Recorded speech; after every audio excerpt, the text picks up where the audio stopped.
Have you ever played along on the Have You Ever challenges? See what I did there? You know, those lists that ask you to give yourself a point for everything you've done, like skipping school, getting a tattoo, riding a camel, or seeing the Grand Canyon in person. And I guess I've lived a full life because other than never seeing the Grand Canyon in person or playing in the band, I can usually check yes to just about everything else. And since it's my birthday this week, I've been reflecting on my life and my health. So today, I'll share a bit of my personal story, and I hope you'll play along in my Have You Ever Health Challenge. Healthy isn't just what you do, it's who you become. I'm Dr. Vickie, and this is Healthy Looks Great on You, a lifestyle medicine podcast to help you reclaim your energy, your focus, and your well-being. Life tested, doctor approved. I call this season of my life fun. I don't have a lot of responsibilities. There aren't small humans depending on me to feed them, and I'm not financially responsible for funding anyone's education. And no one in my life requires my supervision. So I'm footloose and free. My health is complicated. My medical record is pretty lengthy for someone who considers herself healthy. Today, instead of mini medical school, let's dismiss for recess and play a game. Like we had recess. During medical school, all we did was study. An old doctor told me before I started that if I dropped my pencil, I'd be 2 weeks behind. He wasn't wrong. I'm not going to share my age, but the fact that I used a pencil during medical school and the internet wasn't available tells you a lot. Let's get started, and I hope you'll play along. Number 1, have you ever broken a bone and been in a cast? I guess I'll only get half credit for this one. I broke my ring finger when I was a little girl, but they just put a splint on it, so I've never had a cast. Number 2, have you ever had stitches? Besides having surgery, I've only had stitches once. I was about 6 years old, and me and my neighbor were playing in the playhouse when I decided to stand on the tray of the doll high chair, even though my mom had cautioned me against it. I pretended to change a light bulb, and the high chair flipped over, and I'm not really sure what happened, but I knew I was sitting in the floor in a puddle of blood with my friend screaming that my tooth was broken. It wasn't my tooth, it was my lip, and I had stitches in my lip, which made it very difficult to talk. I remember my uncle had something in his pocket, and I asked him what was in his hocket because I couldn't put my lips together to say P. He gave me a really hard time about it too. Number 3, have you ever been in the hospital? Since I like to focus on the positive things, I'd like to mostly remember the 2 times I was in the hospital to have my precious babies. They're all grown up now, and I have been in the hospital at other times. What about you? Number 4, have you ever had surgery? This is crazy. I think I've had about 14 surgeries, from minor things like releasing a trigger thumb to major robotic chest surgery to remove my thymus gland.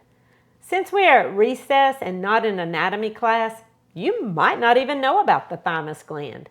But it sits just under your breastbone on top of your heart. It has some immune function, but as you age, it's supposed to dry up.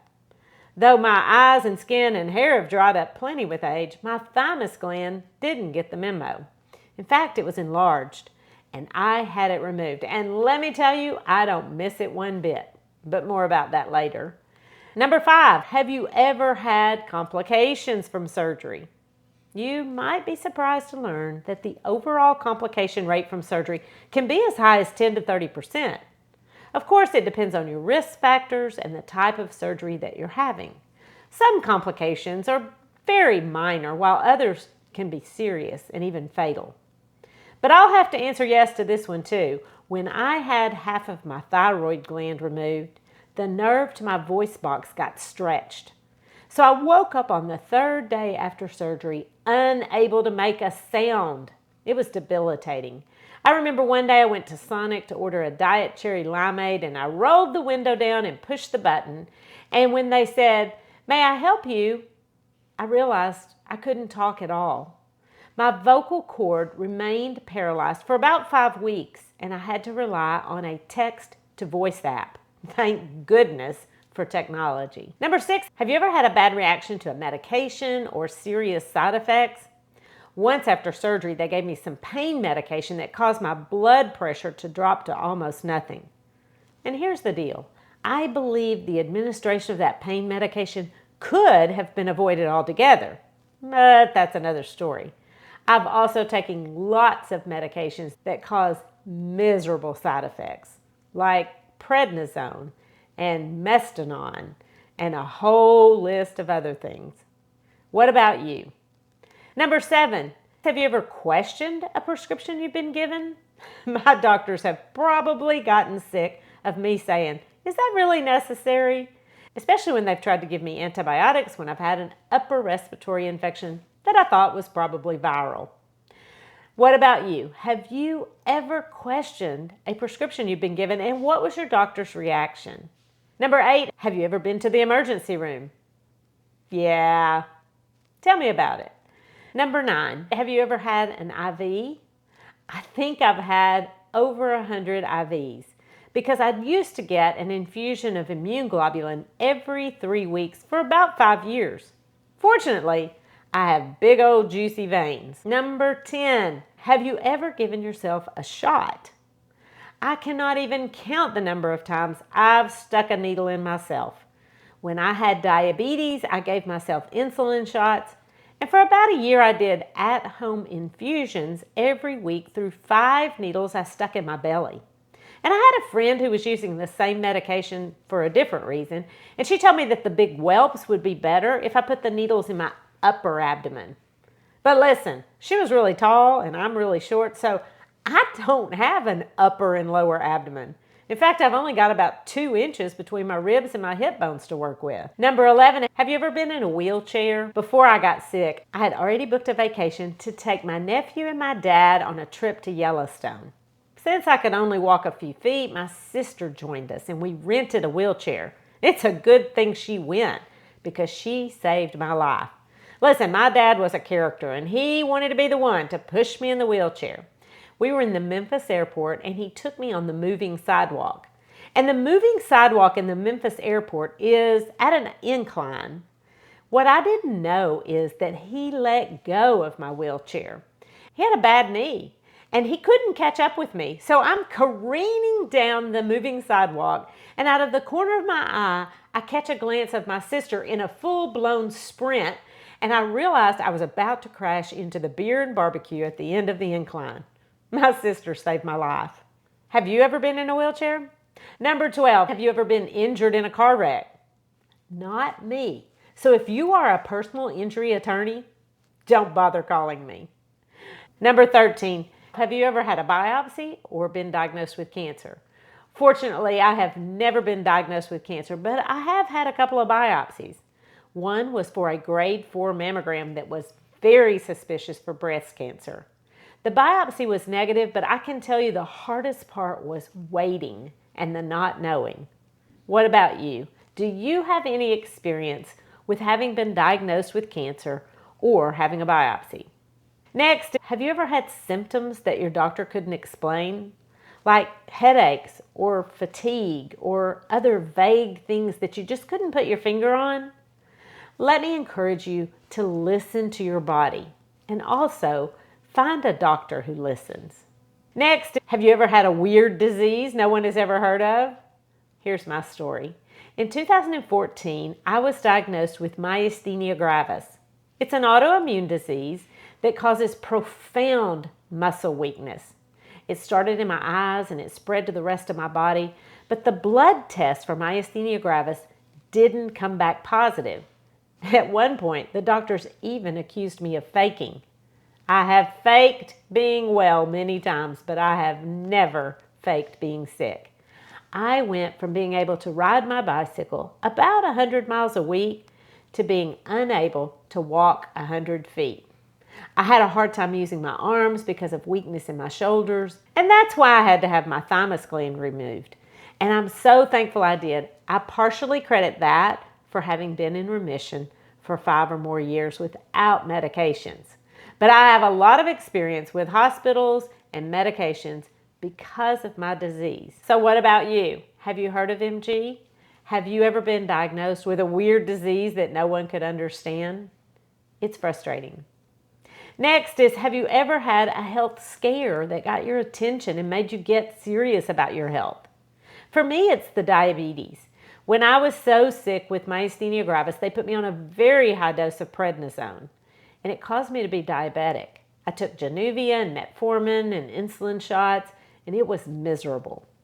It went away when I got off the prednisone, but as I got older, it started creeping back. My A1C steadily climbed. And then I discovered plant-based eating and the power that it has to reverse pre-diabetes and sometimes even type 2 diabetes. I still eat meat, but I eat mostly plants, and it keeps my hemoglobin A1C right where it needs to be. I also prioritize my sleep and exercise regularly. What about you? Have you ever had a health scare that got your attention and made you get serious about your health? And lastly, have you ever reversed a disease with lifestyle? It can be done.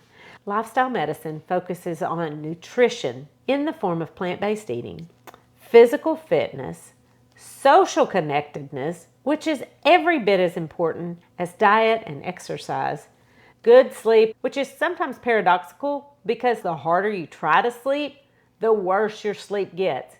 And if you struggle with your sleep, go to my website, healthylooksgreatonyou.com, and download some free resources to help you get the sleep you need, because sleep affects everything else about your physical, mental, and emotional health. And other components of lifestyle medicine are stress management and minimizing exposure to harmful substances. You can't reverse every disease with lifestyle, and you can't prevent every disease with lifestyle. But there are some you can. The fact of the matter is, our bodies aren't going to last forever. That is becoming more and more real to me the older I get. My grandmother died on my birthday, and I wrote a poem about it, and I'd like to share that with you, along with my faith. The day we are born and the day we die are really not that different. When it's expected, there's so much anticipation on the day it occurs. Everybody packs their bags and everyone's ready to go at a moment's notice. And when the time arrives, the family members and loved ones gather around the bedside at the hospital. Friends call and come to visit, meals are prepared, cards are sent, and help is offered. And there is pain. Labored breathing and moaning are common. Often there is a difficult struggle. It's hard. Medication may be administered, which lessens but doesn't alleviate the pain. Family members frequently ask the doctors and nurses, how much longer? But they can only guess, because sometimes it comes quickly and sometimes it's a long, drawn-out process. And finally, it's over. A newborn takes her first breath. A beloved grandmother takes her last. Life transitions from a familiar environment to one that is unfamiliar, but without a doubt, better.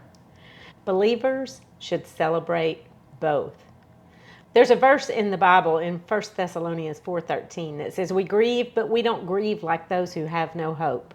My grandmother died on my birthday, and now she's with her Savior, Jesus Christ. Our lives are recorded by a birth certificate when we're born and a death certificate to mark the end of our life on this earth. It's how we live in between life and death that matters. And we don't get to choose what family we will be born into or the location where we will be born. However, we do get to choose where we live after we die. We can choose to be part of God's family and live in heaven with Him forever, or we can choose to reject God and be separated from Him forever. He gives us that choice. I know for certain where my grandmother is now, and I am part of that same family, and I will see her again someday. This year, as I celebrate my birthday, I'm thankful that my health is better now than it was 10 years ago. The belief that your mind and your body get worse with age is being challenged. You can't reverse the number of candles on your cake, but you can get stronger. You can get more fit. You can nourish your body better. You can get more emotionally mature, more flexible mentally and physically. You can build better health with small daily habits. Life can get better with the years, but only if you start now. Be intentional about connecting with others and living a life that's aligned with your purpose. Now it's your turn to tell me about your health and how healthy looks great on you. The information contained in this podcast is for educational purposes only and is not considered to be a substitute for medical advice. You should continue to follow up with your physician or healthcare provider and take medication as prescribed. Though the information in this podcast is evidence-based, new research may develop and recommendations may change.